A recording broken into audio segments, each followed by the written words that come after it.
it's KK here. We are here at Titan Fighter. How we doing, man? Alright? Great fighter. It's my boy, good, yeah? Good, you?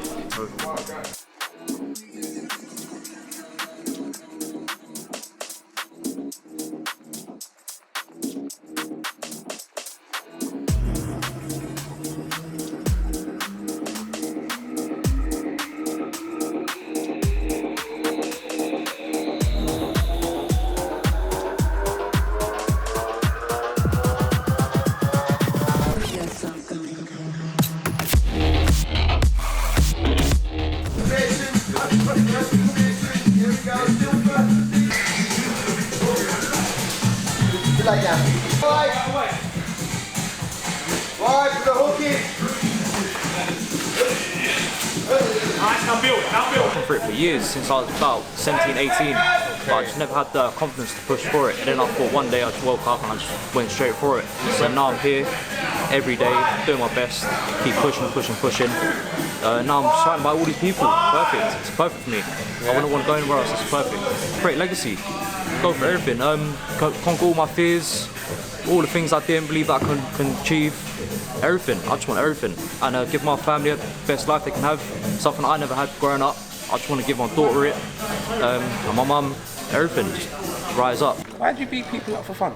Listen, fighting is my passion, man. Fighting is it's a good life. Listen, you see the energy in here. This is what we all love to do. Chuck Liddell, I remember the first two fights was Chuck Liddell knocking out Vernon White. So nobody even knows who Vernon White is anymore. He's a proper legend. I love this story. I tell this story every time and everyone's like, oh. Yeah, so I kept on getting chest pains, but at the same time I was constantly out in Thailand, and I saw a couple of people training doing Muay Thai, and I thought, you know what, let me try that. I don't know whether it's nature or nurture, I'm not too sure. Still waiting to figure it out. Okay. So it could be a bit of both.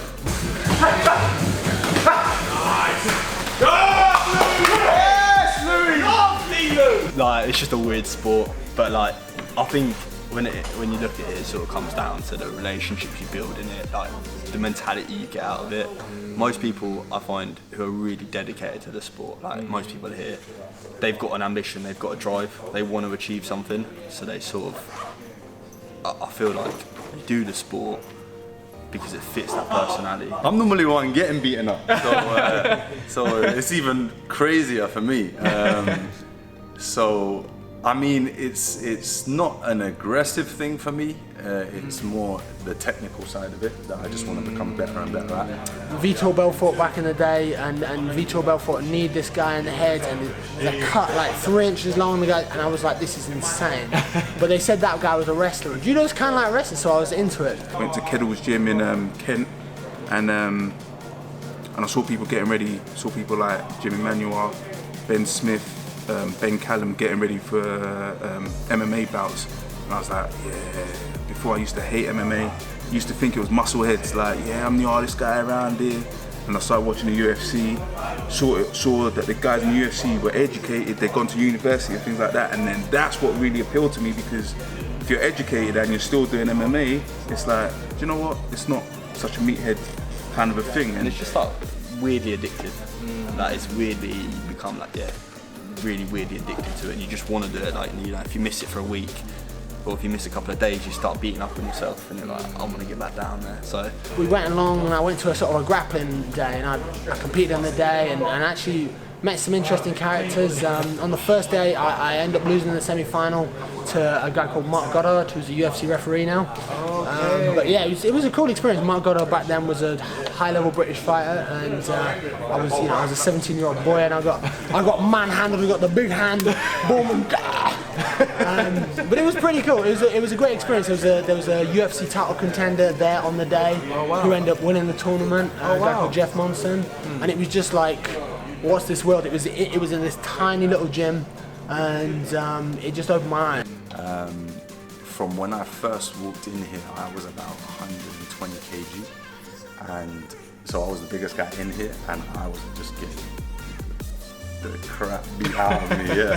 So I thought, wow, this is some great technical stuff. What's the point of being this big if I'm gonna get mullered like this? So it got me, it hit a nerve, and I thought, I need to get rid of this stuff. I'm not beating someone up for fun, I'm fighting for fun. You know, I'm fighting to put money on the table, man, to feed my family. So it's a beautiful way to earn a living. I'm blessed to be able to do what I do.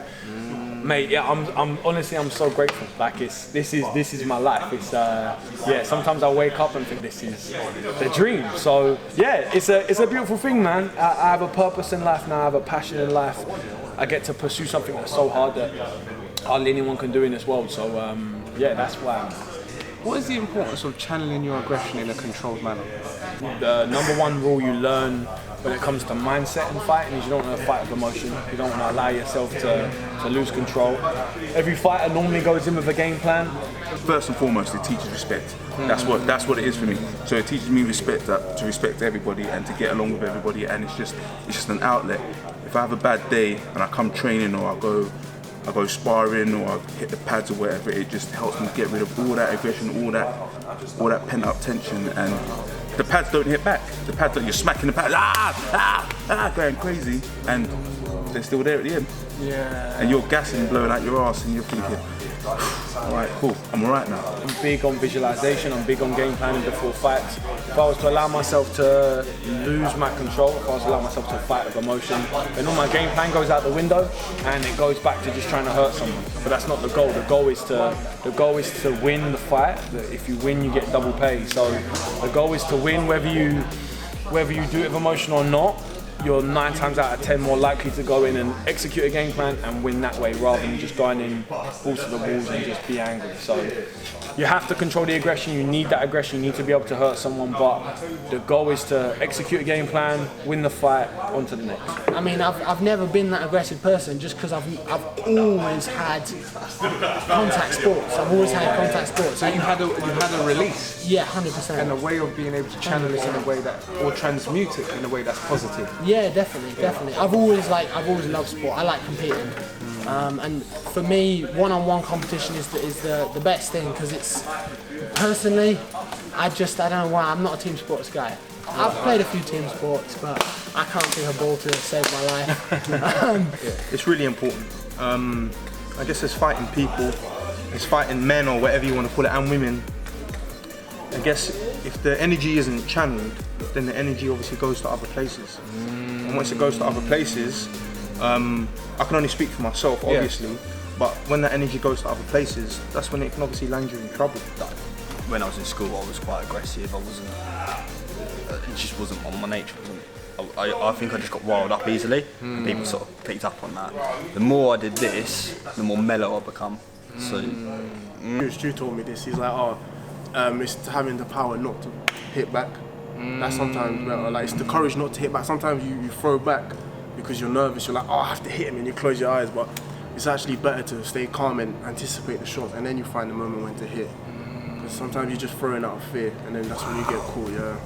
I think fighting's taught me how to live with discipline and just to execute every day with a game plan. You know, so whether it's the work I do with kids, whether it's the way I talk to my family, whether it's the way I talk to friends or loved ones, the way I live every day, the discipline that I have through fighting has translated into everyday life, you know. I mean, if you look at my bedroom right now, it's a mess, but normally I try and keep that nice and clean. Normally I try and keep my car nice and clean. It goes away sometimes because I live a busy life, but I try and live controlled every day. You use the word discipline.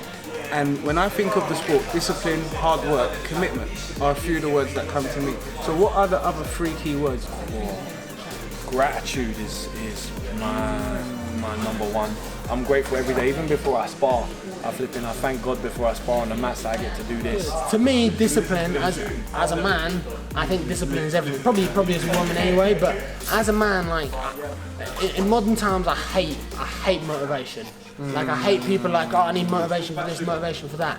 Like, one of my favourite, the guys, I read his books and stuff, a guy called Jim Wendler, an American strength coach. He's saying is discipline over motivation. Yes. So, like, discipline comes first, yes, and then motivation's an extra.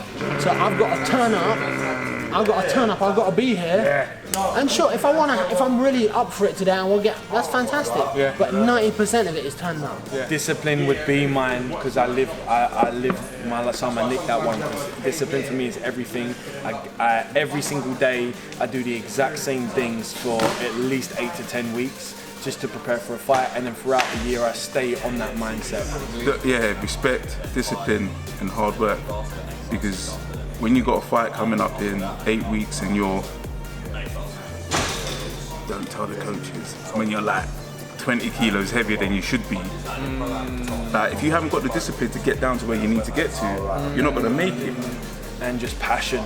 This is, if you don't want to do this, you're not going to do well. You know, getting kicked in the head for a living isn't for everyone. So if you don't enjoy it, you're not going to thrive. The best fighters in the world are the best at what they do because they love doing what they do. I love learning, I love the team that I'm in, the camaraderie that I have, the lifestyle I get to live because of this, the lifestyle my family are going to get to live because of this. I love it. I owe so much to the sport. And like I said, it brings me back. That's why I'm so grateful for everything. It's a responsibility. That's the thing. It's a responsibility to yourself. Get up and go to the gym. You know what I mean? You have to like. I see this. How I see this right now, because I'm not making money from it. I see this as an internship. And my currency is getting better. Yes. As I get better, that's my currency. I'm paying to train, and I'm getting better. My skills improve. That's my currency. That's what I get from it. And the same way when you go to work, it doesn't matter if you feel shit, you still gotta go to work. You see your boss, you hate him, you're like, you still have to go to work. You ain't got a choice, you know. So that's how I see it. I still have to go. You gotta get up. Humility, because there's no escape. Like you're gonna get battered on these mats, and the mats don't lie. And there's you're gonna go through hell, and you have to be comfortable with the uncomfortable situation of losing and getting your ass handed to you, and on a regular basis. So, and the best days is your worst days. Like today was a bad day, but I know I'm probably gonna go home and cry anyway and be like, oh man, I did so bad today and stuff. But I got up and I went. I could have just stayed at home in bed and been like, and I would have felt worse. I would have felt something. Yeah, that translates to your whole life as well. So once you get good at that, you can pretty much pick up anything in life. And normal situations that would stress people out, you think, well, at least I'm not underneath someone getting smashed right now. Ambition. Ooh, that's a good one. Pressure. And discipline.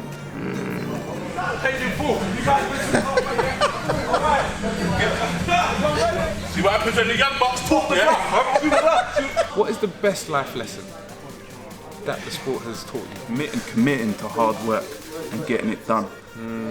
To be grateful. I think people who, in this sport, people talk about the grind and people talk about, all I've committed to sport. This is easy. This is easy. Well, you turn up twice a day, and do 2 hours of something you enjoy. Like, I'm playing sports.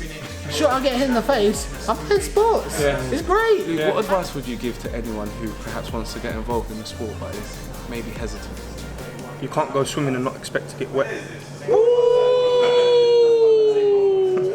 If you have goals and aspirations to fight at a high level, then throw everything you have into it.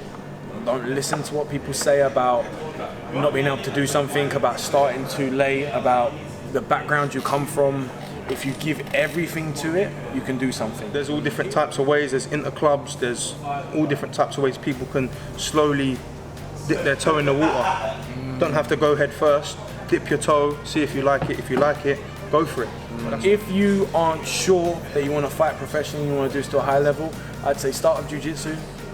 Enjoy it, enjoy the life, enjoy the training, make friends, learn the lessons that you learn on the mats by speaking to people from all walks of life, and just have fun with it. This is such a passionate sport. So enjoy the journey. There's ups, there's downs.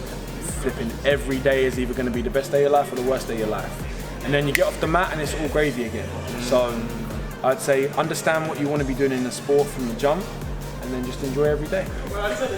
Firstly, just do it. Like, don't overthink it. Like, if you're sitting there and you're like, you want to try it, just count to 3 and go. Don't beat around the bush. Just do it. Secondly, as well, just be consistent. Like, everyone at the top always says the same shit, but people just don't hear it. It's consistency. Go in every day, regardless of whether you want to, whether your foot hurts, whether there's this, that, the other, just do it and get through it, and eventually it will all come together. And to not waste the opportunities you've been given. Quite like that. That's a neat growl. You spoke to my soul. Oh, that's that Barry Manilow growl. We love to hear it.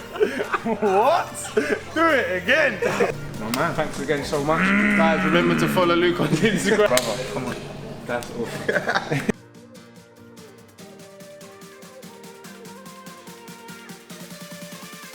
Thank you for tuning in.